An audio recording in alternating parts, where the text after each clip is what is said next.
សួស្តីបងប្អូនទាំងអស់គ្នាអ្នកណាដែលកំពុងអង្គុយគិតនឹងធ្វើអីធ្វើម្ហូបអីហូប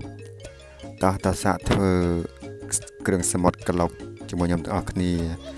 ងាយហើយឆ្ងាញ់ទៀតបងប្អូនអត់ពិបាកទេ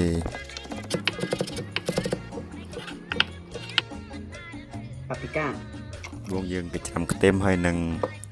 ខ្ញីឲ្យម៉ត់រួចទុកមកដបរួចយើងយកខ្ទឹមក្រហមខ្ទឹមសហើយនឹងខ្ទឹមប្រាំងកិនជាមួយម្សៅប៉ាពីកាដាក់កិនឲ្យម៉ត់រួចខ្ញុំដាក់ទឹកតិចផងបងប្អូនវិញបានវាម៉ត់ហើយនេះគ្រឿង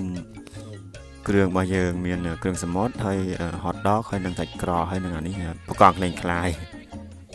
ហើយមានសាច់ក្រមមានសាច់ស្អីនៅទូចៗនោះសាច់ក្រមអានោះបកាហើយដើមខ្ទឹមហើយម្ទេសឆា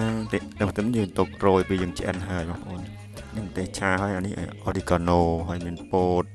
ហើយខ្ញុំដាក់គល់សក្តិបន្តិចផងគល់សក្តិដាំខ្លួនឯងរឹងតែប៉ុនគល់អាស័យហើយនេះទឹកដោះគោតែមកយើងយកទឹកដោះគោនេះយើងយកមកស្រុះគ្រឿងសមុទ្ររបស់យើង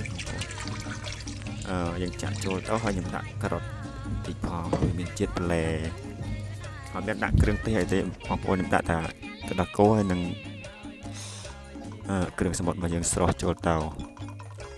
ដាក់ភ្លើងឲ្យក្តៅទៅដាក់គ្រឿងសមុទ្រចូលទៅស្រុះហើយកុំស្រុះយូរពេកណាបងប្អូនស្រុះតែមួយផ្លេតបានហើយ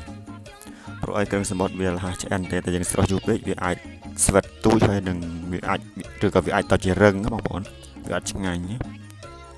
ហើយបន្ទាប់មកយើងយកខ្ញុំដាក់ប៊ឺហើយ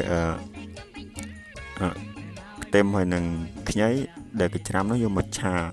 បំពងវាឲ្យឈ្ងុយរួចខ្ញុំចាក់គ្រឿងដែលកិននោះចូលហើយយើងឆាវាឲ្យឈ្ងុយឆាទៅយើងខ្ញុំយកសាច់ក្រកមកដាក់វិញបងប្អូនព្រោះអីសាច់ក្រកនោះវាឆៅវាខ្ញុំខ្លាចវាអត់ឆ្អិនខ្ញុំយកមកឆាម្ដងទៀតឲ្យវាឆ្អិនល្អតែមកយើងដាក់គ្រឿងទេសយើងមានប្រេងខ្យងមានម្រេចមានអំបិលមានoregano ខ្ញុំបុកជាមួយម្រេចដាក់ចូលទាំងអស់នេះហើយយើងដាក់នេះលួចដាក់ស្ករតិចៗយើងដាក់ប៊ីចេងខ្ញុំដាក់ម្សៅស៊ុបមួយបន្តិចហើយអានេះយើងយកទៅដោះគោដែលស្រស់នេះខ្ញុំលាងនេះខ្ញុំបញ្ជាក់ដាក់ព្រោះអីបើបញ្ជាក់ដាក់ទេវាស្ងួតណាស់ពេកបងប្អូនខ្ញុំដាក់ទៅដោះគោវិញបើបងប្អូនចង់ឲ្យដាក់រាវជាងនេះបន្តិចបងប្អូនអាចចាក់ទៅដោះគោដែលថាស្រស់នោះបានចូលបានតែខ្ញុំចាក់ដាក់អត់ទេហើយយើងភ្លក់មើលមកល្មមយើងកុំដាក់គ្រឿងទេសច្រើនពេកព្រោះអីយើងយករសជាតិគ្រឿងសមុទ្របងប្អូនយើងយករសជាតិពីប្លែហើយនឹងគ្រឿងសមុទ្រអូនិយាយលេបទឹកមាត់ទៀតបាទបងប្អូនឃើញទូតំណងលេបទឹកមាត់ទៀតហើយយើង